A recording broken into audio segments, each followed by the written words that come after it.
Good morning, everyone. I'm sorry for the mic, but they're recording, so I have to be loud.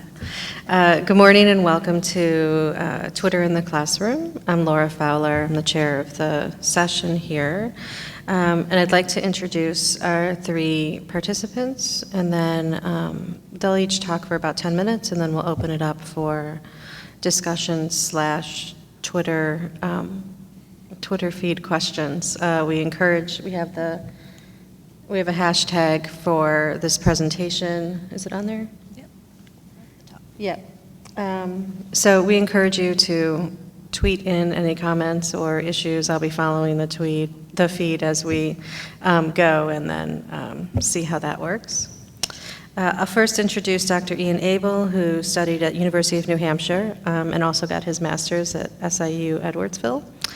And specializes in the history of American historical writing in early modern Britain and Spanish Atlantic worlds. He's currently working on a project entitled The Anglo-Columbian Encounter, Christopher Columbus and the Historiographical Origins of the British Empire in America, conducting research on the pedagogical impact of Twitter use in history general education settings, and building a GIS database to map 16th century American historical writing. He is taught at Moberly Area Community College, Granite State College, Virginia State University, and Texas A&M University-Kingsville. Kristen Burton is a doctoral candidate in the Transatlantic History Program at the University of Texas at Arlington, funded through the Enhanced Doctoral Graduate Teaching Assistantship.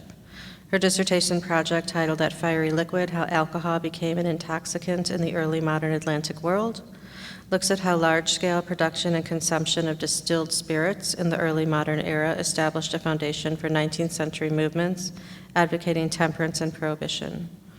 For her MA thesis, she studied the industrialization of beer brewing in London, which resulted in the article, The City Calls for Beer, the Introduction of Hops and the Foundation of Industrial Brewing in Early Modern London, published in the Journal of Brewery History Society.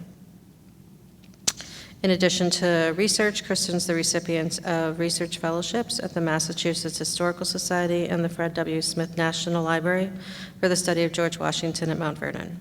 She's also co-founder and senior editor of Traversy, an online open access journal of transatlantic history. She currently teaches introductory history courses and upper-level history seminars at the University of Texas, Arlington.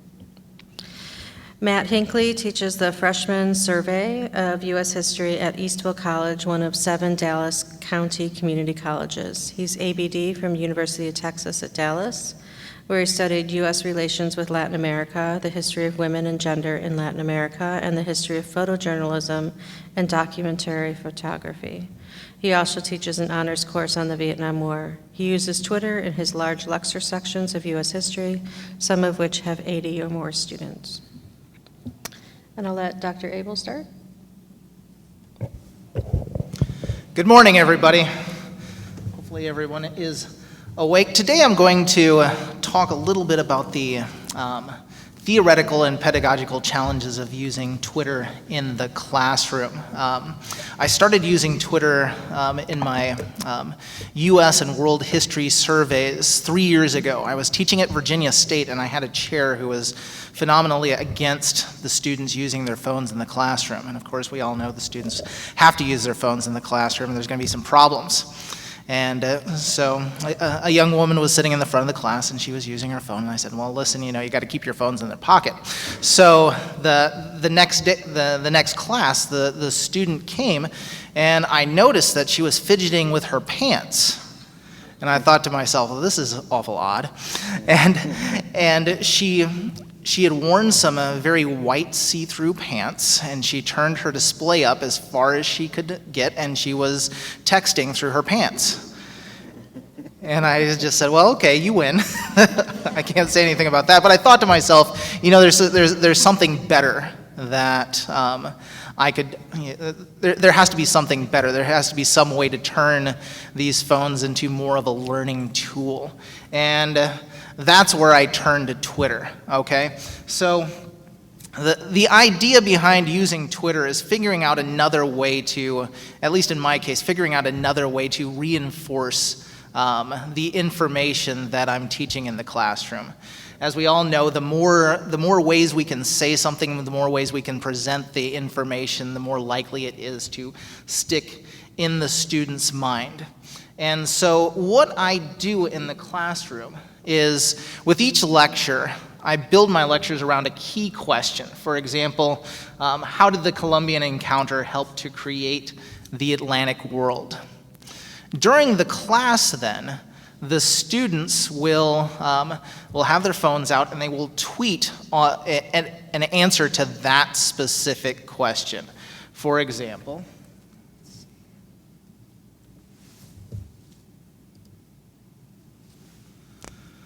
this right here is examples of what the students would tweet on that particular question. They use a hashtag, and at various points during the class session, I will bring up this feed and we'll talk about some of the answers that they've had as they go along. Now, it's more than just learning, it's a directive towards me.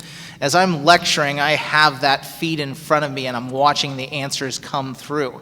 This gives me an idea, okay, are they getting the material? Is something going wrong? I have this instantaneous feedback that then if I need to adjust my message, if I need to reinforce some points, this allows me to do that. And some of them have it, some of them don't. But in a sense, this gives them kind of an introductory stab at the question.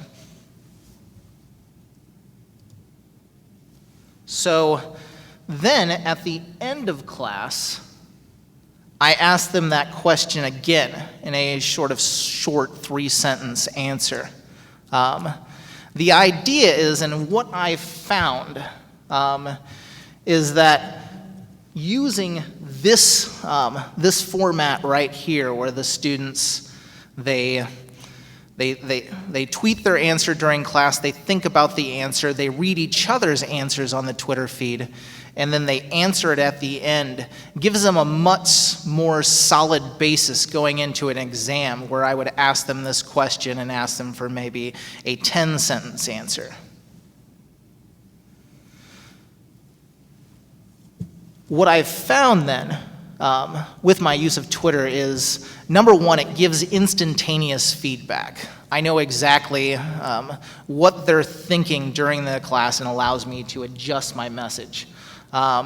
Number two, it allows them to encode the knowledge in their minds a little bit better. I found on exams especially that, well, I mean, we all know how exams go, but I think that the students have a little bit better base when it comes to the exams. They've answered this question several times before, and they might not have everything, but they at least have some of the stuff. I think the real pleasant thing about doing this is it turns the phones into learning tools. I found about halfway through the semester, the comment I have to students is, okay, I'm going to need you to take your phones out of your pockets now. Come on, we're going to need to get tweeting. And it's sort of the opposite of what we normally see when instructors fight students about phone use. When you turn it into a learning tool, it takes some of the fun of texting back and forth. And I found once I have the students using the phones as a learning tool, they're much more apt to, say, look up terms that they don't understand during the class, which makes the whole learning experience a whole lot better. I've also found that it encourages group thinking a lot more. Students read what their classmates are putting on there, and a lot of times how they're translating what I'm saying into Twitter is much more easy sometimes for them to understand than simply just listening to me alone. They have the feedback of all their other classmates. And it encourages them, too, to get to know each other, perhaps form study groups, form some camaraderie that's oftentimes missing in the general education environment.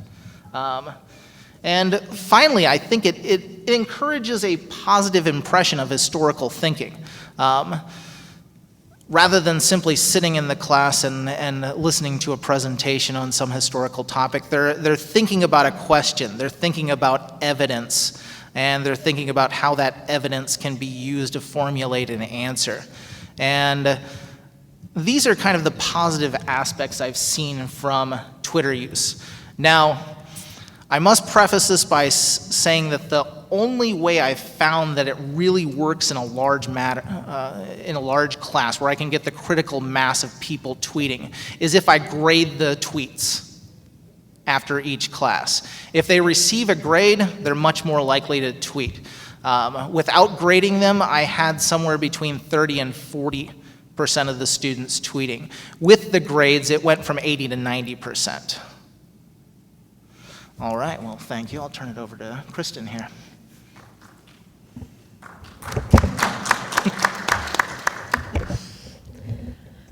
Is this okay?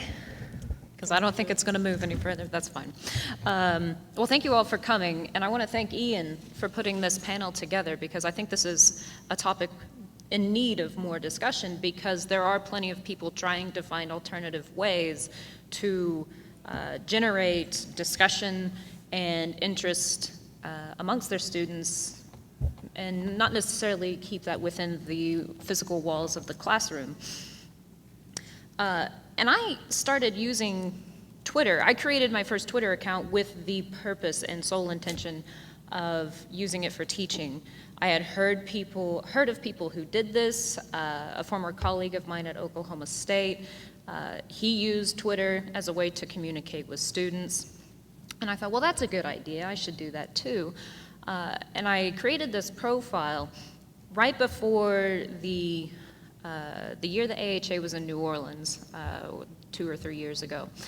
And I stumbled upon this huge community of scholars who were active on Twitter, and I found myself kind of derailing into more of this scholarly interaction and academic discussion on Twitter than for teaching, but I always wanted to keep that aspect.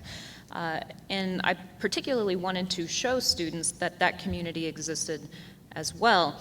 It is difficult to do this in large classrooms. This is usually the case for those who teach introductory history classes, at least at UT Arlington. You have about 150 students in a class, and to find a way to effectively incorporate an online assignment in classes of that size is always challenging, so I am looking forward to Matt's comments in using Twitter in a large classroom.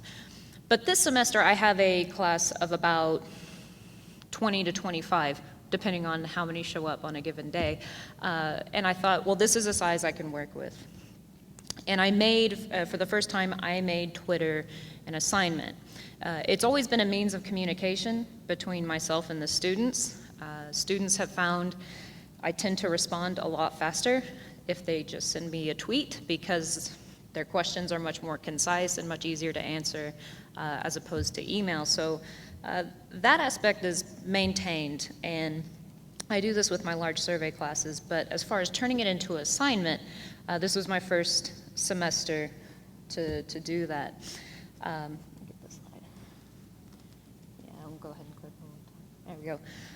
So to make an assignment out of using Twitter, it took a lot of convincing. Many of the students were very skeptical going into this. I had to essentially tell them and show them several links to prove that Twitter is more than a space where people can yell at celebrities or post pictures of what they're eating that day. There is actually intellectual conversations and real substance happening in this space. So the first thing that I did is I made a hashtag for the class. The course number I'm teaching this semester is 4388, History 4388. So the hashtag I made is H4388. Pretty simple, small, straightforward, doesn't take too many characters away from any questions or comments the students may want to post. And I told them they have to include this hashtag in every tweet in order to receive credit. This has been challenging because many of the students either mess up the numbers, forget the H, forget the hashtag entirely. So I ended up creating a list and just adding those accounts to the list and told them, by adding you to this list, I can see everything that you put on Twitter. Keep that in mind for the duration of this semester, but it was the only way that I could keep an eye out for posts that may not correctly feature that hashtag. So I put that hashtag on the syllabus, and I told them what the expectations were. I wanted them to put up 5 tweets a week for 10 weeks. I graded it by 1 point per tweet, 50 points altogether, and in my class, 50 points is the equivalent of a letter grade. And I did this to help encourage and motivate students to participate. And I agree with Ian, grading Twitter is probably the best method of motivation and getting students to participate. So I asked them to post 2 questions and 3 responses. That worked well for the first few weeks, and then it kind of took on a life of its own. And I'm okay with that, really. And I don't know if we can just show the Twitter feed really quick. But students began interacting with it in sometimes a formal way, but sometimes they just post funny pictures they find that relate to the course material. In this case, it has to do with the history of alcohol. And so you can see someone just posting a lot of pictures. But they do interact with each other quite a bit as well. And I had the students fill out a survey. I sent out a Survey Monkey just to get their impressions of what it was like to use Twitter. And some of the responses I received said, at the beginning I did not like Twitter because I did not know how to use it. However, once I learned, I really like it. Another person said, obviously there's the grade aspect, so that's their source of motivation. But then they go on, they said, but more than that, Twitter allows me to post to my classmates when I see something interesting or that reminds me of discussion in class. It's almost a sense of deja vu that we can share with our friends. So in that way, they're constantly thinking and connecting to the classroom and to their peers, and other responses acknowledged that they've learned a lot from their classmates by communicating through Twitter. I also hosted a Q&A with an author of an assigned text. I just did this on Monday. So one of the authors of a book called The Politics of Alcohol, his name is James Nichols, he's on Twitter. So I set up a time when he agreed to be on Twitter, and for 30 minutes in the classroom, we had a Q&A. And then afterwards, I compiled the tweets via Storyfy, and then they can go back and look at this discussion or look at it if they were not able to attend class. But consistently, students said the biggest drawback was that they were either not familiar with using Twitter or that they just didn't want to use it for academic purposes. But once they got over that initial hurdle, once they got over that sense of unfamiliarity, they grew to like it and they saw its potential. And even the most negative feedback I received from students, students who said they never participated, they didn't like it, they think social media is ridiculous, they want nothing to do with it. My final question in the survey said, should I keep this as an assignment? And across the board, everyone said, absolutely. It has great potential, and it's a great way to connect with other students in the classroom. So keep in mind how you might deal with resistance from students, because it's likely you may encounter it. And for me, the biggest source of resistance was that people didn't know how to use Twitter. So on my webpage, I made a tutorial that goes step by step. Here's how you make an account. Here's how you post a tweet. This is what a hashtag is. This is how I'm going to be grading your assignment, and so forth. And then I suggested some accounts that they could follow. So once they got used to using it, it became just as routine as when they come into the classroom, they automatically move the desks into a circle for discussion. It just became habitual. So I think that it has a lot of promise, and it may take some convincing, but it's worth the effort. Thank you.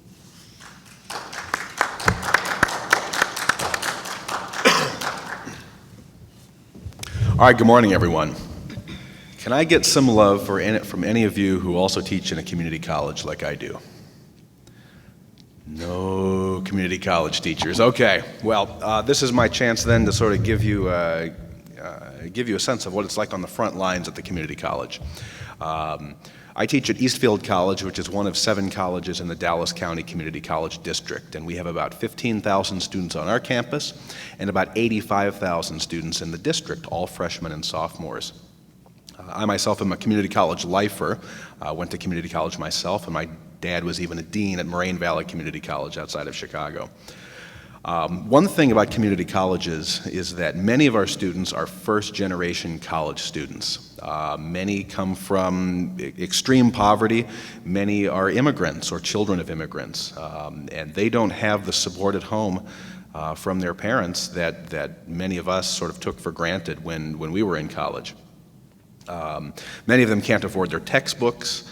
At the same time, we also serve those groups of students who, for whatever reason, come from wealthy backgrounds or upper middle class backgrounds, but due to underperformance in high school or a bit too much partying, they didn't make it into their private school or university of choice. And so they're kind of there with something of a negative attitude. They don't want to be there. So we've got a couple challenges to begin with right there.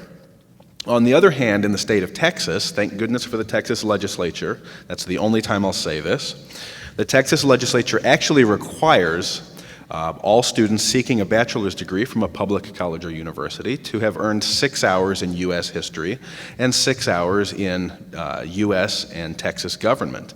So it's some job security for those of us with history and poli-sci degrees.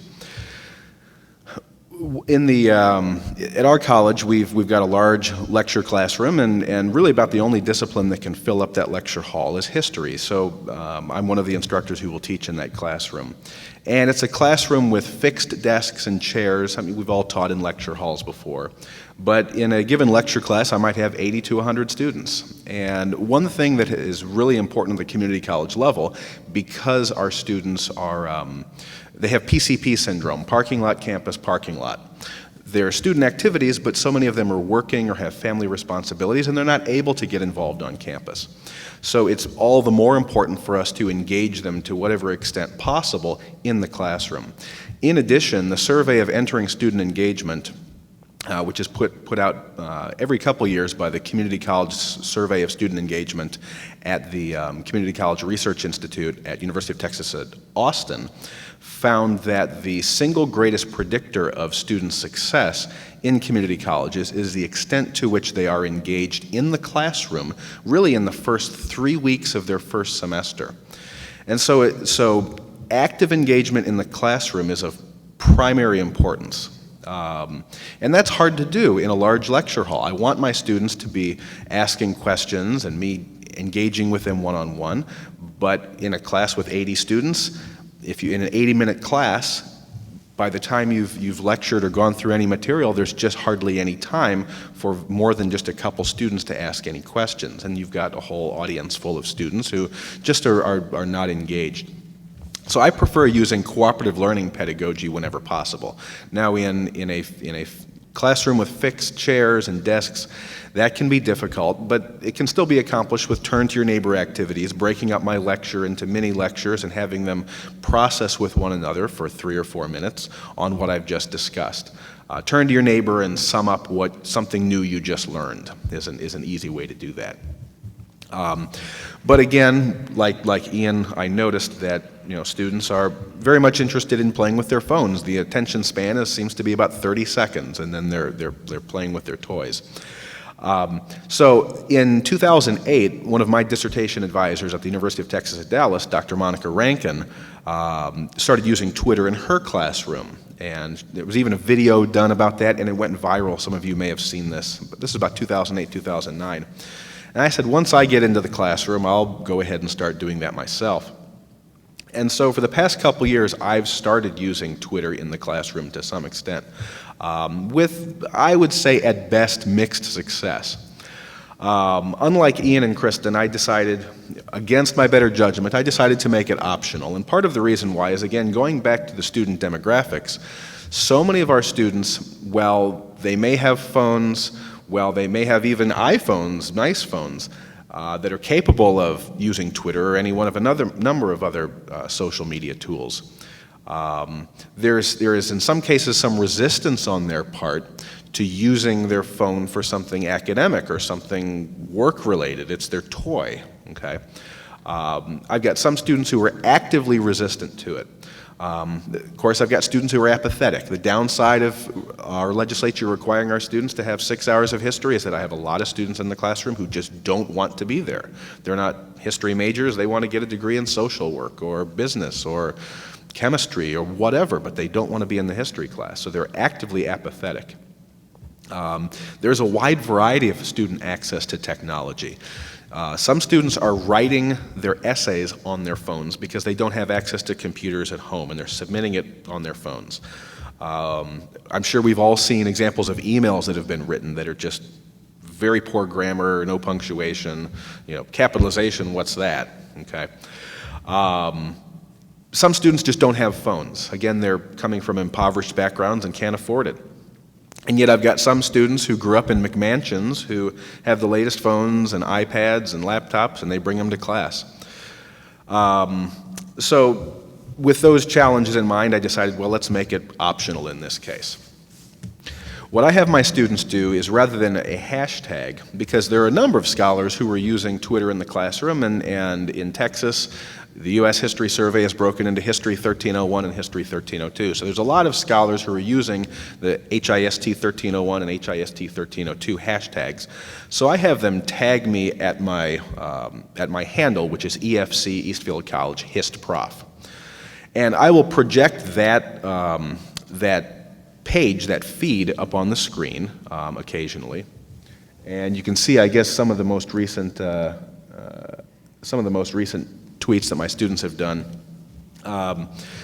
Again, with mixed success, I've noticed. I've got some students who are frequent tweeters. If I say, go ahead and talk to your neighbor about what we just talked about, tweet about it in 140 characters or less, they'll go ahead and do it. Most of my students won't tweet at all, though. Again, I think it goes back to the old adage, students don't do optional. Among those who do tweet, I would say more of their tweets either focus on a joke I've made in class or my teaching classroom personality, and that's why I have that photograph with the students. One day I did a Robin Williams thing and stood up on the tables to teach, and I had about 20 students decide to snap pictures of me and post them up on Twitter. That was my greatest tweeting day. So it's something about my teaching personality that if I do something different, it will get them to tweet more.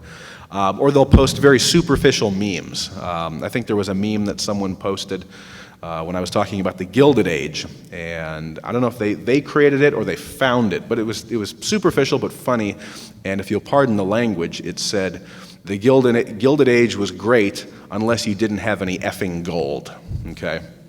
So at least they got the gist of, the Gilded Age was a bad era unless you were a rich white male. Some things that I've learned from this experience of many students not participating, of a lot of superficial tweets, is I need to start, like Ian does and like Kristen does, I need to start grading their work. They don't do optional. I'm also going to start keeping the feed projected throughout the class to give some accountability. I don't mind a little bit of profanity. I don't mind anything that sort of skirts the edge of propriety. But I'd like them to understand the public nature of what they're tweeting. Okay, so I think holding them accountable publicly, if it's up on the screen, as well as holding them accountable with a grade, might increase the quality as well as the quantity of their tweets. And the last thing I think I'm going to do is, I noticed that Kristen has this really nice tutorial up there. I think I'll have my students check that out as well to get more of my students tweeting. So that's what I've learned.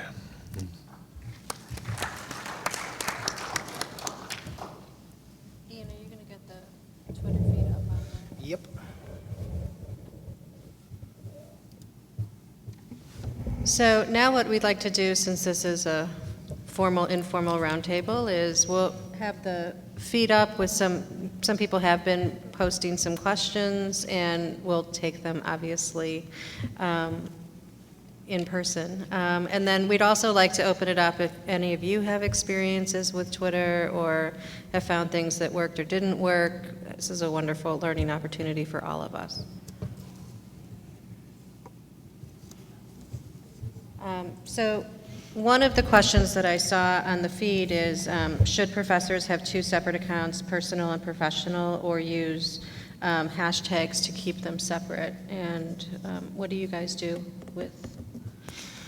Well, I think I use two separate accounts.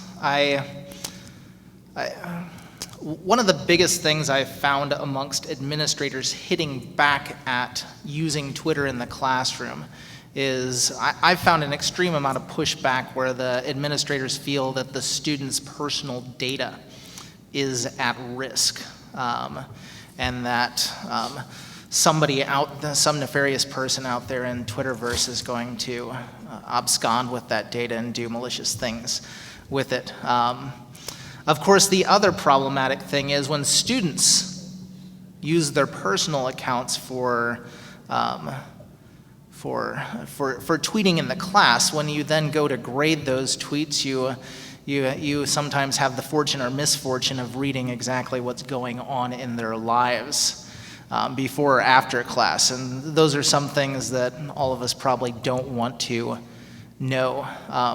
So I have a Twitter account specifically that I use in the classroom. I encourage the students to create anonymous accounts, which the anonymous part I've found most of the time kind of goes over their head. And they say, well, my picture is going to be up there. I'm not going to be anonymous. Well, of course, you don't have to have your picture up there, but sometimes that leaves them. Yeah, I definitely hear that concern as well. I do have two Twitter accounts, one for personal use that I actually rarely use. My personal stuff I tend to do on Facebook, actually. But I use my EFC HistProf Twitter account really exclusively for the classroom. I too, like Ian, noticed that a lot of my students were posting quite personal stuff. And so I don't even look at their pages or profiles anymore. I will only look at what they've actively tagged me in, because students certainly, these days certainly do live a lot of their lives on technology, and it's amazing the kind of stuff you'll find out about their personal lives. Well, my answer is a little different because the only account I have is, I don't see it as a personal account. It's very much professional, and I made it for that purpose. So when I do tweet in a personal capacity, I do it on my professional page, but I keep that pretty limited. But the issue of separating accounts, I've seen other instructors make a actual account for that specific class. So the account name will be the course number. And then that is the account that they use to engage and interact with students.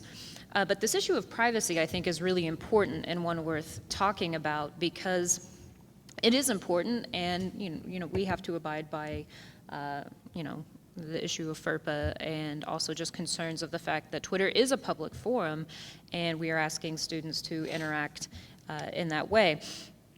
But I think if you tell the students Twitter is a public forum, they're going to recognize relatively quickly, especially once their professor starts interacting with them through that forum, that maybe they should conduct themselves hopefully in a way that's similar to the classroom. But I told my students, you can create a separate account, you can make it anonymous. I think only a couple people did that. I just asked them, if you chose to do that, please let me know who is running that account so I know how to assign the grade. But for the most part, they seem to be pretty comfortable with using their names, with using their pictures, and I just made it very clear that this is a public space. Other people outside of the classroom will be able to read our conversations, and I told them some people have actively expressed interest in following our discussions through the class. So if they know that from the outset, then hopefully any issues regarding concerns over privacy can be avoided. Yes. It's just for Ian. How would you compare your use of Twitter in the classroom with the Flickr technology? I'm really not familiar with Flickr exactly, but I've heard about it and know that there are certain colleagues who believe fervently in it.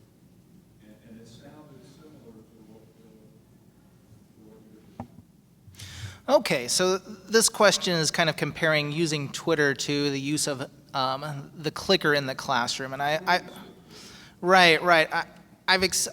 used both. I've experienced both as a graduate student. I was a teaching assistant for a lot of professors who used the clickers both for attendance as well as various quizzes. What I found from that experience was that there was a lack of accountability. In a large lecture hall of, say, 150 people, one student would show up with 10 clickers and start clicking everybody into the attendance. I feel on a larger scale that Twitter gives sort of a larger level of accountability. They are connected with what they say. And as such, they tend to put a little more thought into that. There's also a conversational level within Twitter. The students can react to what each student is posting, and that's something you can't really get with a clicker. You can't have that interaction with a clicker as opposed to what you can do on Twitter. Interestingly enough, I think my other colleagues here would have something to say about that as well, because it's oddly enough, that's a conversation we were having right before the panel started. Does anybody want to add anything to that? Can I just add, is there, Twitter is an industry, it's a money-making operation. Is there resistance or comment from them to replace Twitter with The clicker Illuminati, right? Right.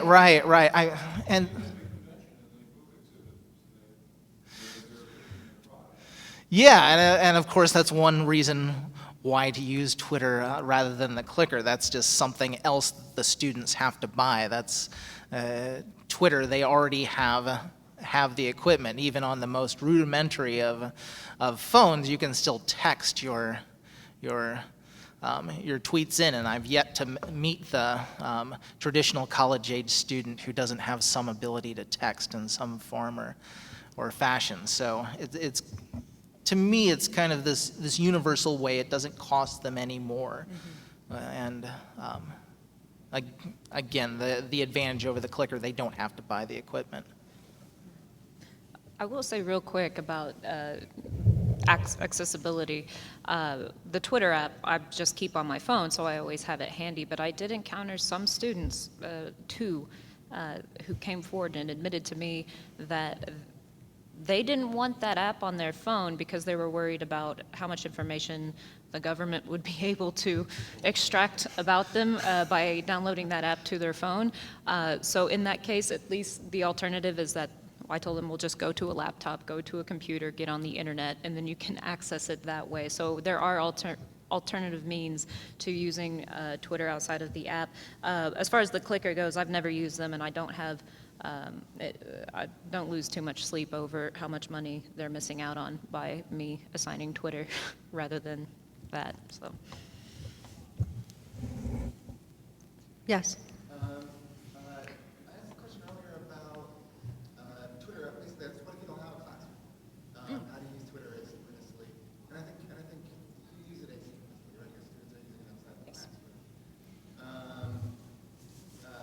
So I was wondering if anyone had any more thoughts on that.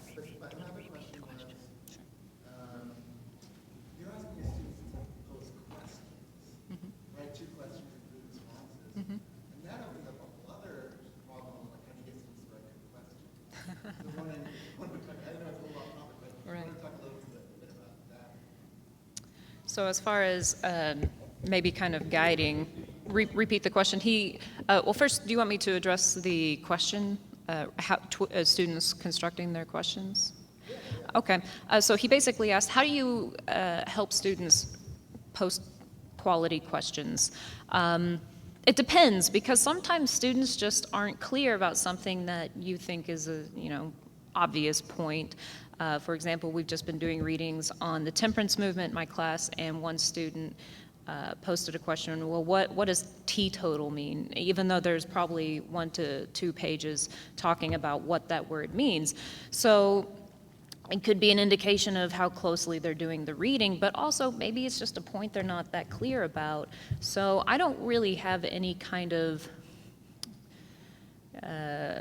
guidelines on how they should construct questions. But that being said, some students have asked some really insightful questions and drawn connections that I never really even thought of while they're doing the readings. So one thing I tell them they can do is they can either live tweet the readings as they're going through, and a lot of times they'll say, so-and-so author says this, are they referring to blah, blah, blah, blah, blah? Maybe this could connect to this. And one thing that students have complained about is the limited space with which they can post. You have 140 characters, you're already losing space to the hashtag. If there's any usernames in there, you lose space to that. So I just told them to split their tweets. And one common method to do that is to say this is post 1 of 2 or 1 of 3 and so forth. Once they figured that out, they could ask much more complex and elaborate questions. And your first question, can you just remind me real quick? Oh, well, it was sort of a general question that I think you got at, but I'd be curious about it. You guys have opinions on more about if you don't have a classroom, Right. so if you're doing distance learning, then is Twitter useful? Does it work asynchronously the same way? Sure. Why don't you start us out, Matt? Repeat the question. Sure. The question is about using Twitter in distance learning courses. I have not used Twitter in my online courses. I teach a lot of online courses, frankly, but I have not used Twitter. We have Blackboard as a learning management system, but so it was never even a consideration for me. We've got discussion forums that students are posting in, and there's no limitation on the number of characters. But even though Blackboard and other learning management systems are starting to move into the mobile systems, I can see some value in going to Twitter or even other social media platforms for asynchronous discussion outside of the classroom. So that's certainly something that I'll consider moving forward. So I appreciate your question. I've used Twitter in a couple of online classes I've taught, and the one thing I found in the asynchronous, you don't have the classroom. One thing Twitter does better than a discussion forum is it helps build community. With the discussion boards, it's something that they're logging into separate website, be it Blackboard or whatever learning management system that you're using, and they're going onto these forums and they're there for a finite bit of time. On Twitter, it's something that they can carry around in their pocket. And so, one of the drawbacks of online learning is that it's very hard to build the sense of community that really helps learning in the classroom. Twitter has the ability, when students are engaged with it, of building relationships amongst their colleagues that might not necessarily be built if you weren't using that. Yeah, and regarding Blackboard discussion boards, I tried that for a semester before I moved into using Twitter, and it was a terrible experience. It was like pulling teeth to get students to go in there.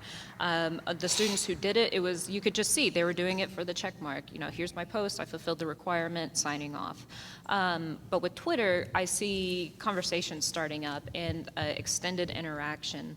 And it is something that's much easier to access. And as many positives that Blackboard presents as a space where students can access course material, it's also, it's kind of clunky and sometimes it doesn't work and it has a lot of bugs in the system.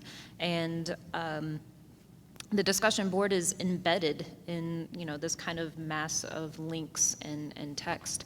So Twitter it's separate, it's its own space, and I think it's possible for students to express more of their own personality, and even the instructor can show their personality a little more in that space as opposed to Blackboard, which seems very formal to me. So. I'm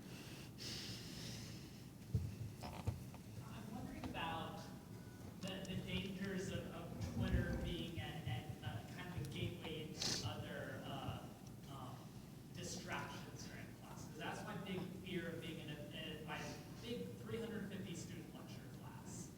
And I'd love to get them involved in Twitter like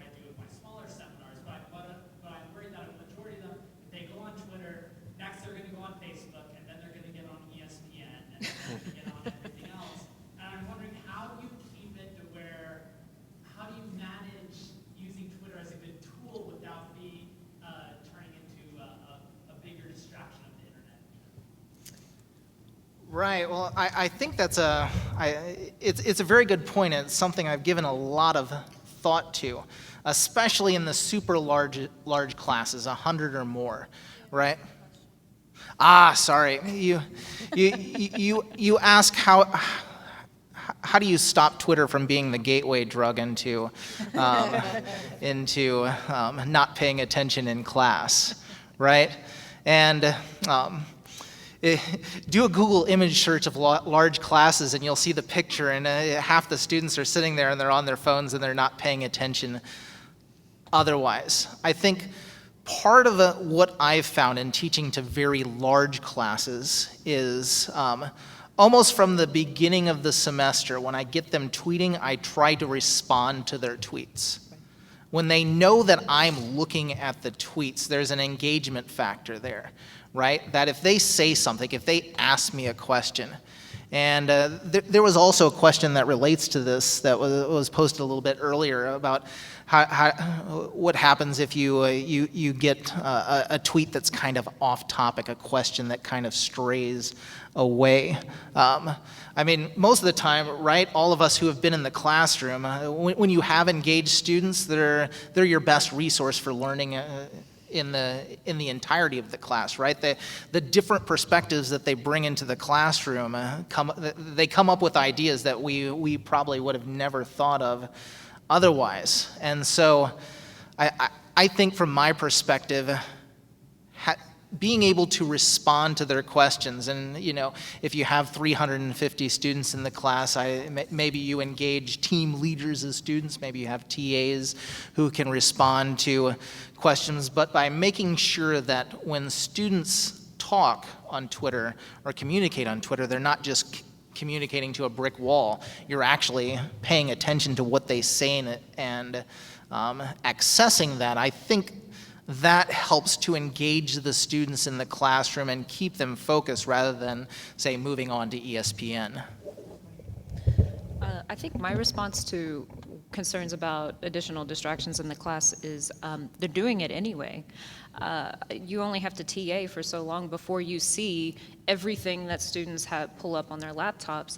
And I think one of the challenges of incorporating this kind of an assignment into the class is making that kind of what is otherwise fun plaything into a learning tool like Ian was talking about. And I think that the more you do interact with students on Twitter, and you do have to, if you want to make this an assignment, you have to be as active on there or more so than your students, so they see that you are as invested in the assignment as you want them to be. But once you do interact with them, then they tend to take it a little more seriously and maybe just begin to associate Twitter with the classroom more than, this is what I'm wearing today.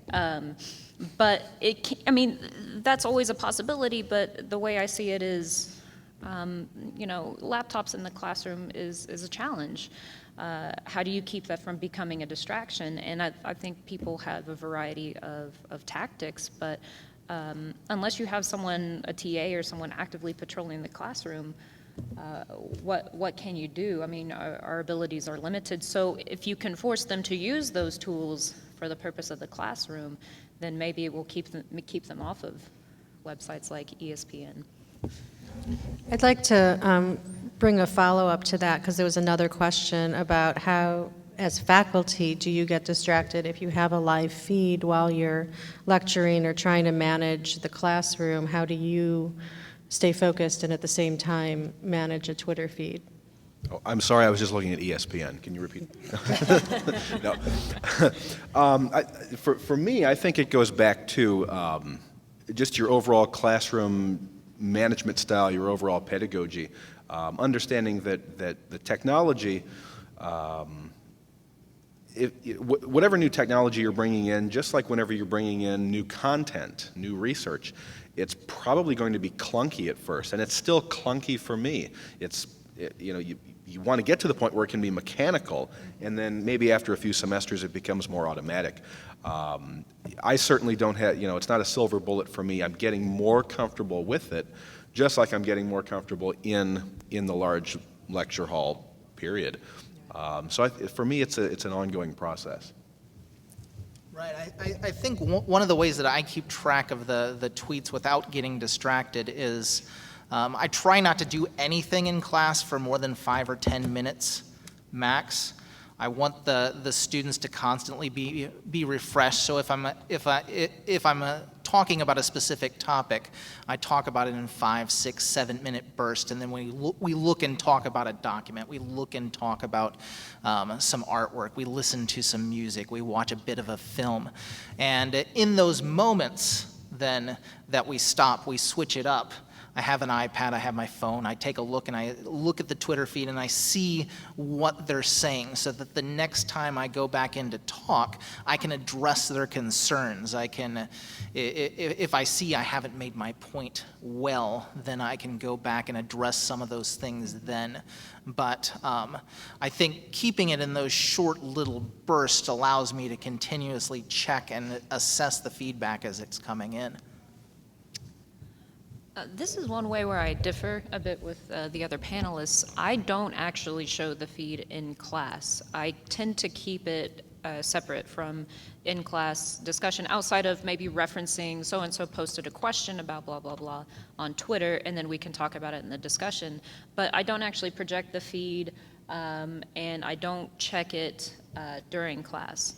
So students do post to it during class, and I'll see that after the fact, but there's usually so much going on anyway that I tend to save it for outside of the classroom as far as when I'm on there. Were there other questions? Yes. This may be a question from another age. I appreciate that. But I'm really talking about or asking about the use of Twitter outside of the classroom. Kristen, you were talking about that to some extent. And to me, this is really a fundamental labor issue. To the extent that we're paid or given some sort of money for what we do, I always assumed it was for work in the classroom in a limited, finite time in office hours. And that is exploded, not just Twitter or even there's email and there's the Blackboard. And in addition to the exploitation that's involved in adjunct teaching and everything else, it's really extraordinary comparing the time that we're required to work compared to what it was not too long ago when the profession was looked very differently. And it just worries me. As effective as all of this is and as committed as you all are, just thought it should be noted what's happening to us. Sure. If I may, I was elected by my dastardly colleagues a year ago to be president of my college's faculty association. And so this is something that's very much on our minds as faculty. When we think about it, when we have time to think about it, because students are expecting us to reset their tests online or answer their emails at 11 o'clock at night. And, I'll be at the stoplight. I won't text while driving, but I'll be at the stoplight. Student asks me a question, and I'll, if I don't, and it's maybe my own technology addiction. If I have that email in there that's gone unanswered, I feel like I have to answer it. Okay, so I definitely hear that concern, and in a way, it's expectations that are foisted on us by administration that continues to tighten the belt. On the other hand, it's things that we are choosing to respond to and choosing to buy into. So I think we do need to be cognizant of the extent to which we allow ourselves to be exploited, to use that language, or the extent to which we exploit ourselves in service of what is increasingly becoming, unfortunately, not a noble academic pursuit anymore, but more of a service, a customer service industry. So I definitely hear and agree with your concerns on that, and it's something that we're going to have to continue to wrestle with as academics. On the kind of following up on that too, I think especially in history as being a position in the humanities, as we see our majors being bled off into more vocational sort of pursuits within the university. One thing I'm always thinking about is, okay, I have this classroom full of students who are freshmen, and most of them, if not all of them, are not history majors. How am I going to turn a few of those people into history majors or minors? And part of that is getting them to think about history outside of the classroom. And I know, hey, this is a little bit more drain on my time, and perhaps I need to structure when I'm paying attention to student communication more.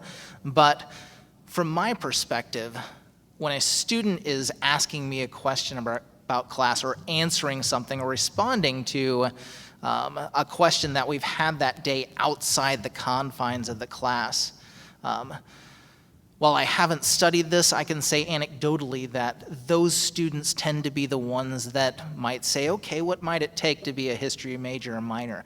If I get a degree like that, what can I do with it afterwards? It begins that conversation, which, especially at the general education level, that's a conversation we have to have if we're going to continue to have history departments rather than kind of service-oriented departments where we're just teaching those general education classes.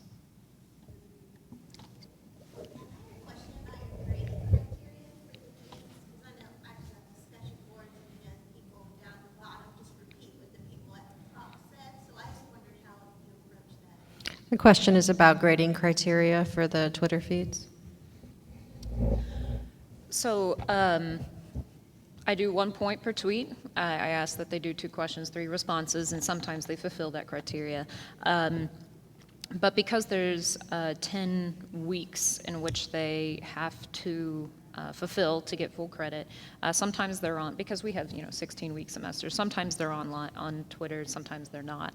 But I just go through, it's every Sunday is when I get on there, and I just scroll down to the end of the list, and I just start keeping track of who posted what. And if someone posts something that's really frivolous, or they're just like, yeah, that's a good point, I don't count that. And they'll see that when I update their grade on Blackboard. But I do tell them that they get 2 weeks in addition to the 10, when if they post more than 5, then they can, it's a form of extra credit. So it's another way to encourage interaction, and they can do that up to 10 points. There is a cutoff. But a lot of people do get on there and they'll post more than 5. And if they already have their extra credit, then I just stop counting them, the points, but I'll still take notice of them. And by favoriting and retweeting them, they see that I'm looking at them too. But I don't critique their tweets. I don't actively go on there and say, this doesn't quite meet the criteria of the assignment. I just let them figure it out once they see how many tweets they receive credit for.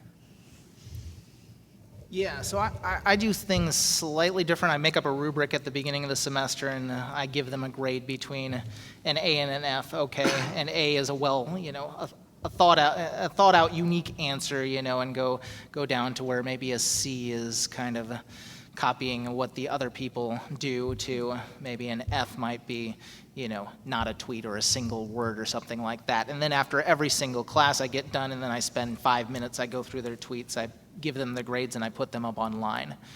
And so then the students can, okay, I got an A for that, or if they have a question, hey, I got a C for that, why did they got a C? Then they can come to me immediately and kind of make those changes, if they want to make the changes. Yes.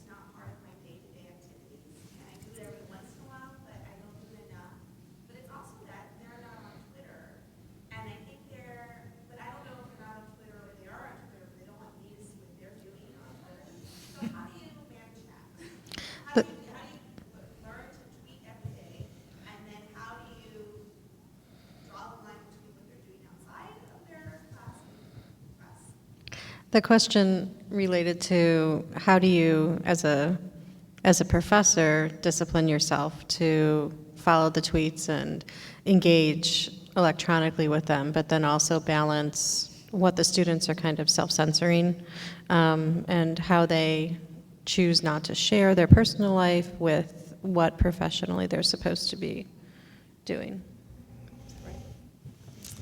Well, I think that's a good question. I think for me, it's simply put, since I grade the tweets every single day, if I don't go on there after every single class, there's going to be problems.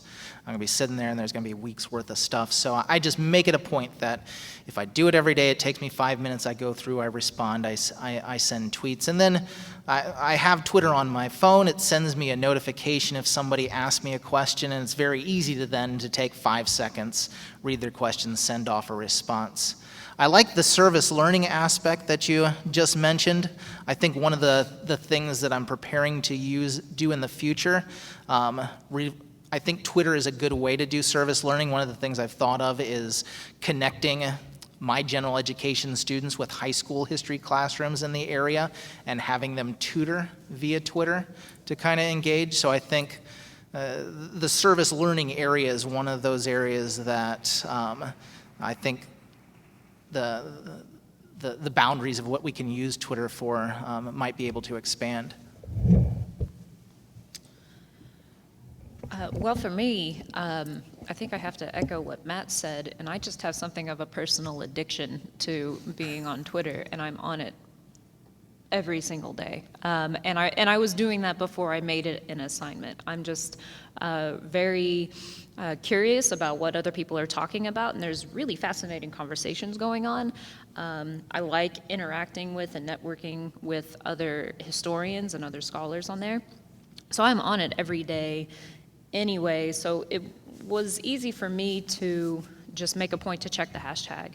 And then when it became clear that students weren't using the hashtag correctly, I made the list. And this is where it gets tricky with the personal and the professional, because when you put an account on a list, you see everything they post.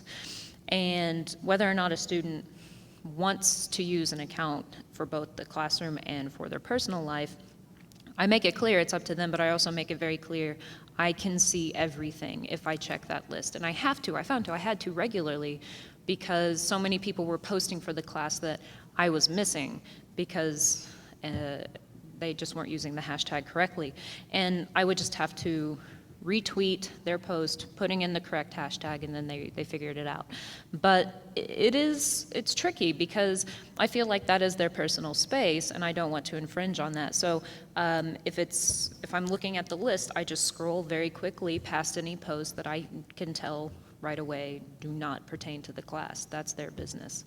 And I don't acknowledge that I saw it. So that's generally how I deal with that. I think in terms of developing a habit, it's really like anything else. I don't know if it's generational. I'm a Gen Xer. I'm not quite a millennial, but I am sufficiently comfortable with the technology to do it. It is checking Facebook, checking Twitter. That's just sort of what I do, as much as reading my journals when they come in every quarter. I just sort of have made it part of what I do. Yes. Do any of you have experience with using Twitter for other projects? I know you've been talking about interactivity, but I've been doing a history and digital media class where I got a Twitter project going, where it was sort of used in their research to live tweets at events from 150 years ago. Have you had similar experiences, or do you advocate using Twitter in different ways? Absolutely. That's a brilliant idea, and I may steal that. Oh, sure, absolutely. He said other ways to use Twitter outside of just interaction between the students. So one example is that you said you had students tweet an event that happened 150 years ago? Yeah, I've had them, we worked all semester on creating a timeline of Okay. Lincoln's assassination and funeral train. Oh, okay. They're currently uploading it So- as we're sitting here. Oh, okay. So people tweeting Lincoln's assassination and these other kind of major historical events. And I know there's accounts that like tweet the American Revolution on this day and such year, this event happened. I haven't personally incorporated that into the classroom, but I think that's a wonderful idea. And I think there are plenty of creative ways to bring classroom projects into that digital space. One thing I did, and it started out working okay, but one thing I did suggest to the students is anytime they saw, for an alcohol history class, anytime they saw an advertisement or perhaps a product itself that used history or historical memory in relation to alcohol today, to take a picture of it, post it on Twitter, and then we could talk about it. And it started out really well, and then it quickly devolved into memes, some e-cards, and, you know, just kind of like frivolous material. So, you know, maybe if it's something I started out this semester, I just kind of like halfway through the semester was like, hey, I have this idea. And the students ran away with it in their own way. But that did bring kind of an additional element to the discussion outside of just communicating about the readings. Can I pipe in I first? think that's a very good idea. A couple of the different ways that I've used Twitter in the classroom is I try to encourage the students to network within their disciplines, find the scholars within, say, you know, if they're engineering majors, find other engineers who are on Twitter, see what they're saying. I try to help them to find that history is just not the stodgy old people writing about things that they don't want to read about. I asked them at the beginning of the semester, what are you interested in? Well, I'm interested in alcohol. Well, find a historian of alcohol, right?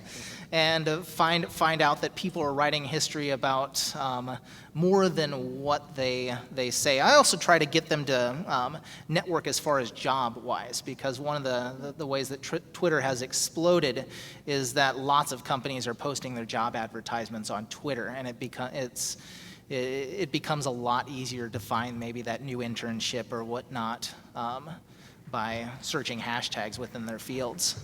Matt?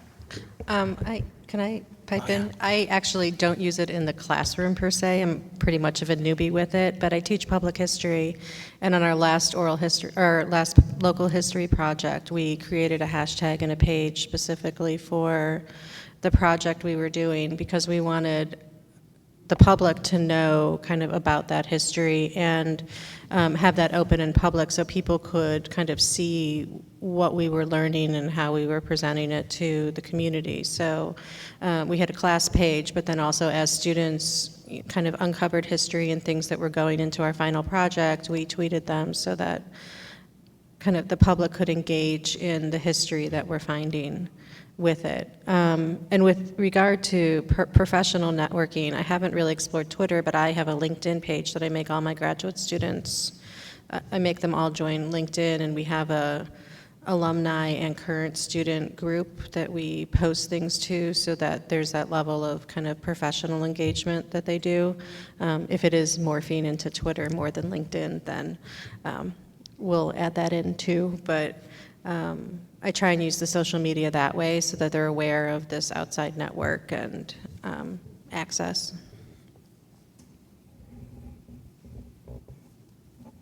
Yes.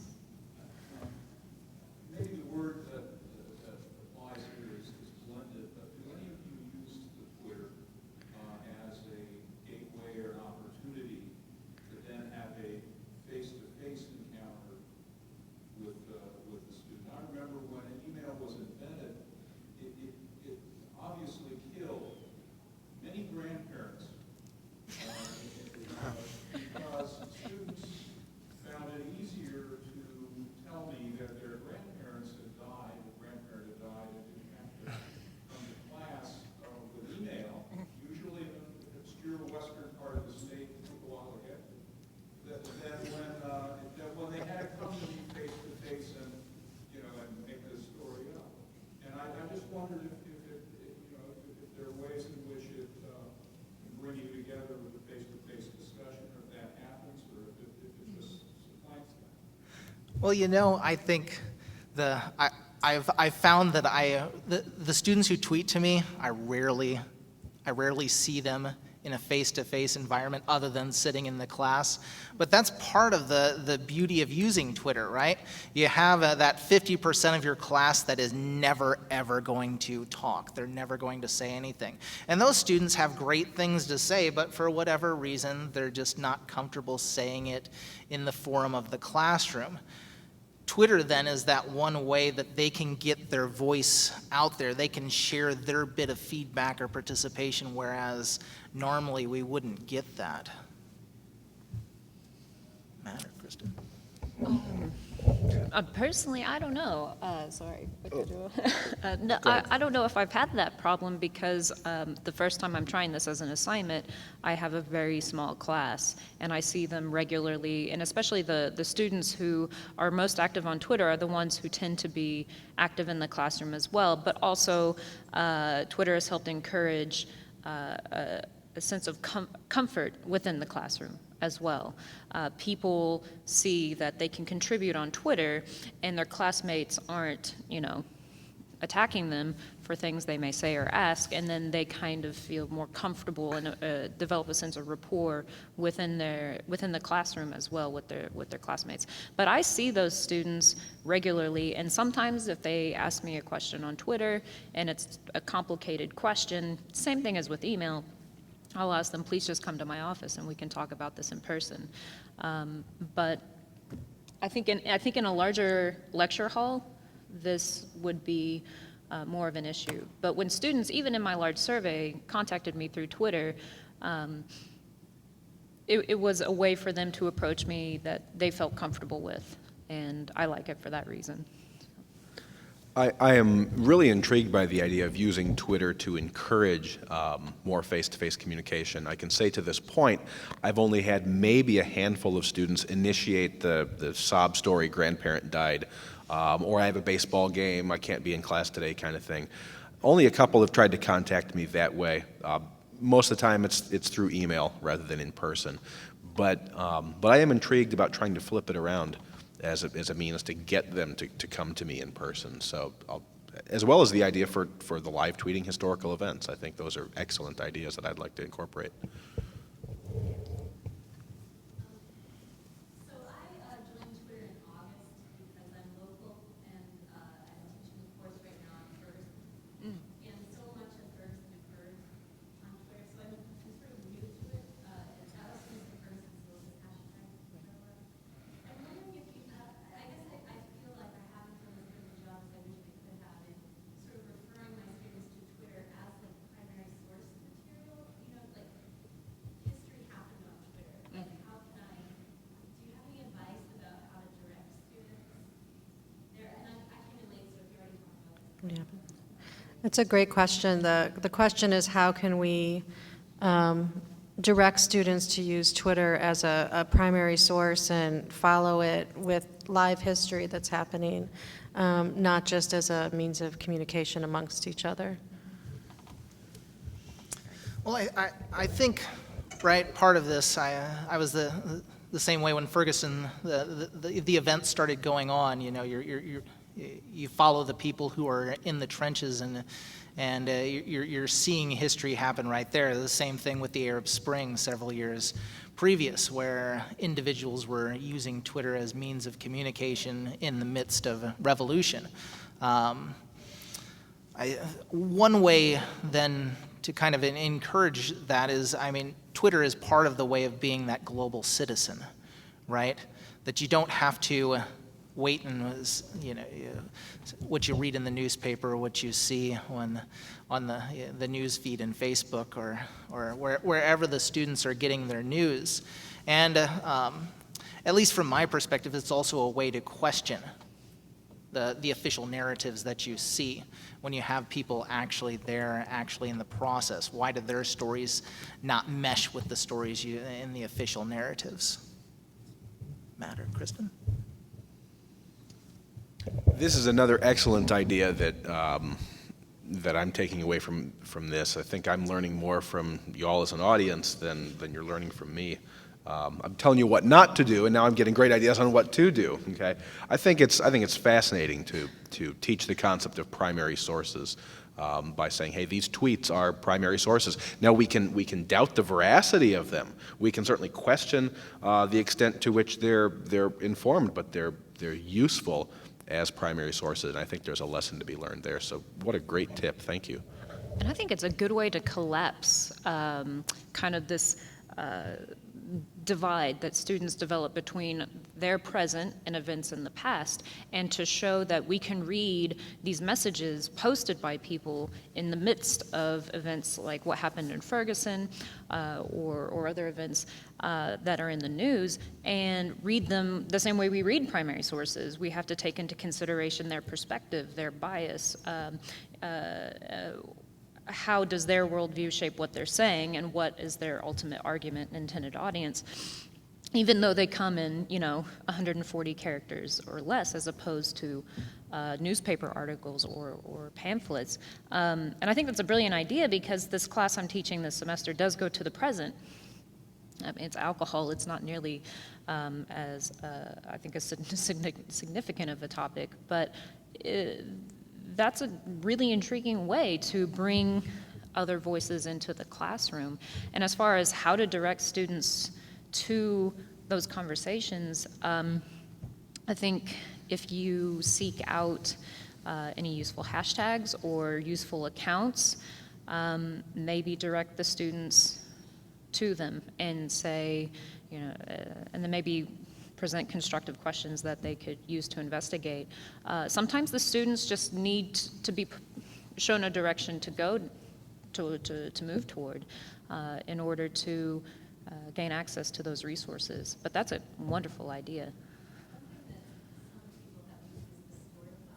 Mm-hmm. Absolutely, and I just used this the other week. So she was asking about Storify, and I don't know if you can, on my website, the second post or so down, I have a link. I put up a link to the Q&A I had with James Nichols, and this was my very first time using Storify. It's very self-explanatory. Which one?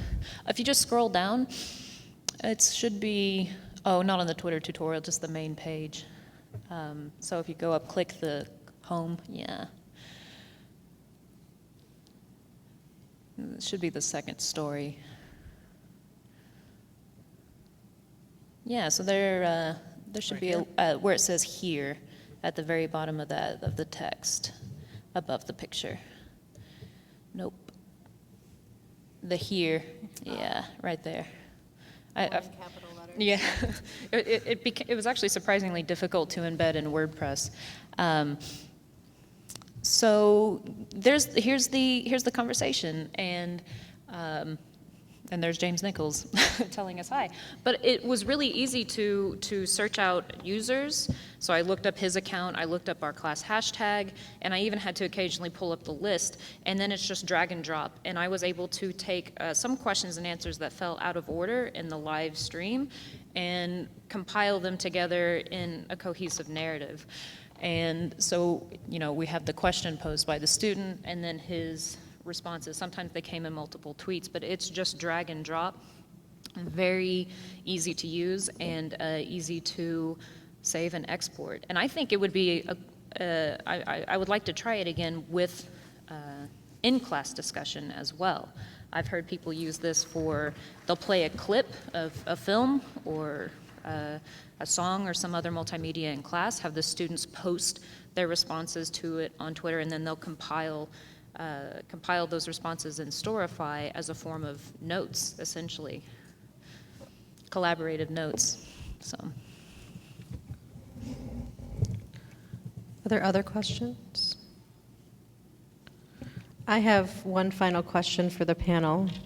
As chair, I'll invoke power. I see lots of layers of multiple technology and teaching techniques that are going on, even just in this panel. We're being videotaped to be put on the computer so people can watch this. We're live tweeting. I'm taking notes. How do you integrate Twitter within the more traditional pedagogies in the class? How does this either help students become kind of citizens who can speak properly in class and learn how to frame and kind of in person talk about comments?